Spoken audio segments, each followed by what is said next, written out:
আসসালামু আলাইকুম। ঈদ মোবারক। কেমন আছেন সবাই? আজ ঈদ, কিন্তু বুকের ভেতর কি ছোটবেলার মতো সেই ধুকপুকানিটা আছে? একটু চোখ বন্ধ করে ভাবুন তো সেই দিনগুলোর কথা। ঈদের আগের রাতে উত্তেজনায় আমাদের ঘুম আসতো না। সকালে নতুন জামার গন্ধ আর পাড়ার সবার সাথে কোলাকুলি করে যে একটা নির্মল আনন্দ পেতাম, আজ যেন সেটা উধাও হয়ে গেছে। আসলে আনন্দটা কোথাও যায়নি।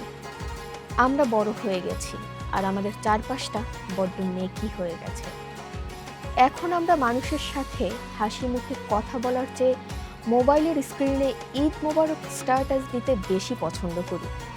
মনের ভেতর হাজারটা রাগ, ক্ষোভ আর অভিমান পুষে রেখে আমরা বাইরে মেকি হাসি হেসে বেড়াচ্ছি। এ কারণেই ছোটবেলার সেই আসল ভাইবটা এখন আর পাওয়া যায় না। বিশেষ করে কোরবানির ঈদ এলে আমাদের সমাজের একটা অন্য রূপ দেখা যায়। কোরবানি হয়ে গেছে এখন স্ট্যাটাস মেনটেন করার হাতিয়ার। আমি ৫ লাখ টাকার গরু কিনেছি, আমার গরুটা এলাকার সবচেয়ে বড়। এই অহংকার যেদিন আপনার মনে ঢুকেছে, সেদিনই আপনার কোরবানি বাতিল হয়ে গেছে। আমরা গরুর গলায় মালা পরাই, ফেসবুকে ছবি দেই, কিন্তু একবারও ভাবি না ইসলাম আমাদের কি শেখায়। আল্লাহ কোরআনে স্পষ্ট বলেছেন, আল্লাহর কাছে পশুর রক্ত বা গোশত পৌঁছায় না, পৌঁছায় তোমাদের তাকওয়া বা আল্লাহ ভীতি। আসুন, লোক দেখানো এই অসুস্থ প্রতিযোগিতা বন্ধ করি। পশুর গলায় ছুরি চালানোর আগে নিজের নিয়তটাকে পরিষ্কার করি। আল্লাহ আপনার পশুর দাম দেখেন না, আল্লাহ দেখেন আপনার অন্তর। নিয়ত পরিষ্কার না থাকলে ১০ লাখ টাকার কোরবানির চেয়ে একজন দিনমজুরের ১০,০০০ টাকার ছাগল আল্লাহর কাছে বেশি প্রিয়। ঈদের দিন সকালে আমরা বিশাল সাইজের গরু জবাই করছি ঠিকই, কিন্তু নিজের ঘরের খবর কি আমরা রাখি? যে বাবা মা আমাদের জন্ম দিয়েছেন, যে ভাই বোনের সাথে এক প্লেটে ভাত খেয়ে বড় হয়েছি, হয়তো সামান্য জমি জমা বা কিছু টাকার লোভে তাদের সাথে বছরের পর বছর কথা বলা বন্ধ করে রেখেছি। আমরা বাইরের মানুষের সাথে হাসি মুখে কোলাকুলি করি, কিন্তু নিজের আপন ভাইয়ের চেহারা দেখতে পারি না। নিজের ভেতরের এই জিদ আর ইগোটাকে কোরবানি করুন না। লাখ টাকার গরু কোরবানির চেয়ে ঈদের দিন সকালে বাবা মায়ের পা ছুঁয়ে সালাম করা আর সব অভিমান ভুলে আপন ভাইকে বুকে জড়িয়ে ধরার সব এবং শান্তি অনেক বেশি। সব ভুলে গিয়ে অন্তত আজকের দিনে একে অপরের সাথে কথা বলুন। দেখবেন বুকের উপর থেকে বিশাল একটা পাথর নেমে গেছে। মনের পশুটাকে জবাই করতে পারলেই আপনার কোরবানি সার্থক। আমাদের অনেকেরই সারা বছর গোশত কিনে খাওয়ার সামর্থ্য আছে, কিন্তু সমাজের ওই অসহায় রিক্সা চালক কিংবা বস্তির ওই অভুক্ত শিশুটা, তারা কিন্তু এই কোরবানির ঈদের দিনটার জন্যই অপেক্ষা করে থাকে। অথচ আমরা কি করি? ঈদের ১ মাস আগে থেকে আমরা বড় বড় ডিপ ফ্রিজ কিনি গোশত জমিয়ে রাখার জন্য। ইসলাম পরিষ্কারভাবে বলছে কোরবানির গোশত ৩ ভাগে ভাগ করতে, ১ ভাগ নিজের, ১ ভাগ আত্মীয়ের আর ১ ভাগ গরিবের। কিন্তু আমরা কি সত্যি সেই হক আদায় করছি? দয়া করে গরিবের হক মারবেন না। আপনার কোরবানির মাংস যদি গরিবের পাতে নাই পৌঁছায়, তবে সেই কোরবানির সার্থকতা কোথায়? ঈদের দিন আপনার ফ্রিজ খালি থাকলেও সমস্যা নেই, কিন্তু আপনার বাড়ির সামনের কোনো অভাবী মানুষ যেন এক টুকরো গোশত না পেয়ে খালি হাতে ফিরে না যায়, সেদিকে খেয়াল রাখুন। ঈদের দিন সবচেয়ে বেশি কষ্ট কারা করে জানেন? আমাদের বাড়ির নারীরা। সেই ফজর থেকে উঠে তারা রান্নাঘরে ঢোকেন। সেমাই রান্না করা থেকে শুরু করে দিনভর কোরবানির গোশত কাটা, ধোয়া, রান্না করা এবং মেহমান সামলানো। তাদের কিন্তু ঈদের দিন কোনো রেস্ট নেই।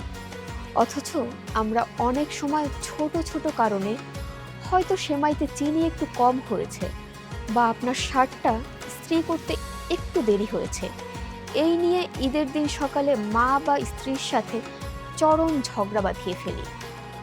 পুরো বাড়ির উৎসবের পরিবেশটা মুহূর্তেই বিষাক্ত হয়ে যায়।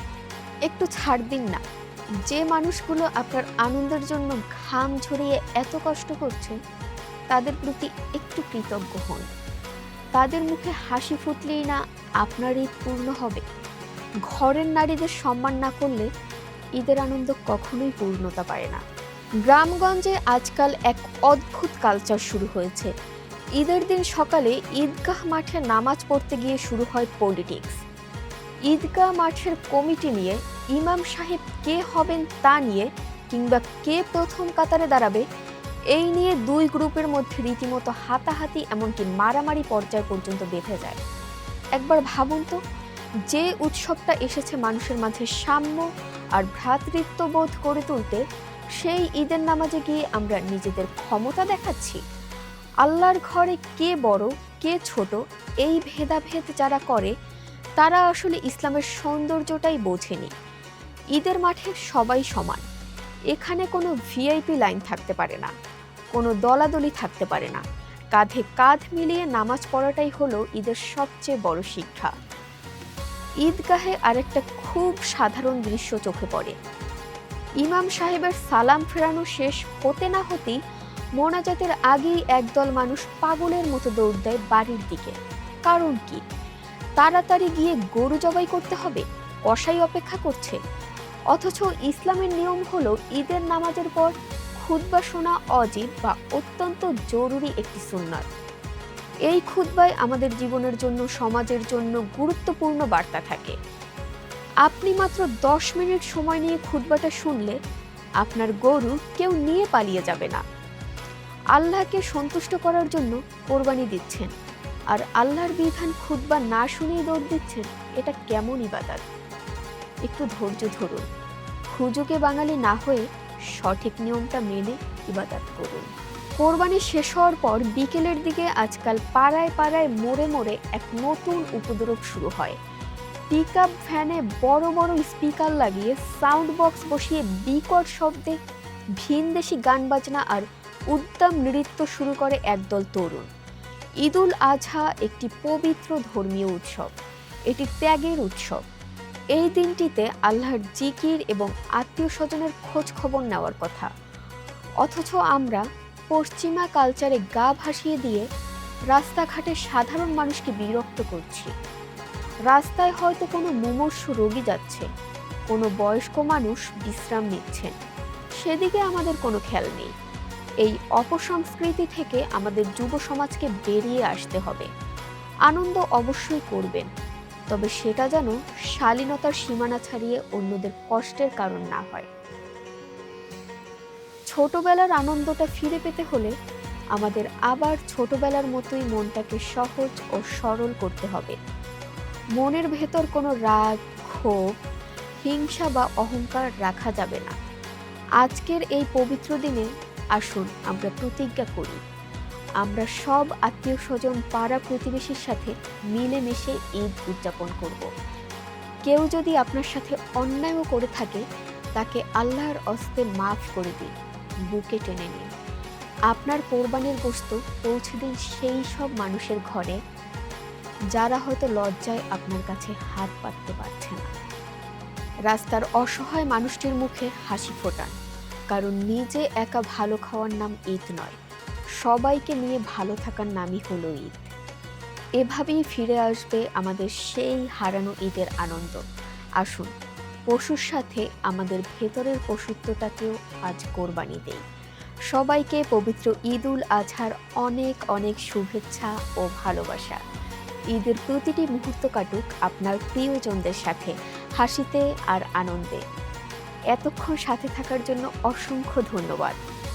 ভালো থাকুন, সুস্থ থাকুন, প্রিয়জনের খেয়াল রাখুন এবং স্বচক্ষের স্বাধীন দৃষ্টি নিয়ে দেখতে থাকুন উন্মোচন টেলিভিশন। আল্লাহ হাফেজ। ঈদ মোবারক।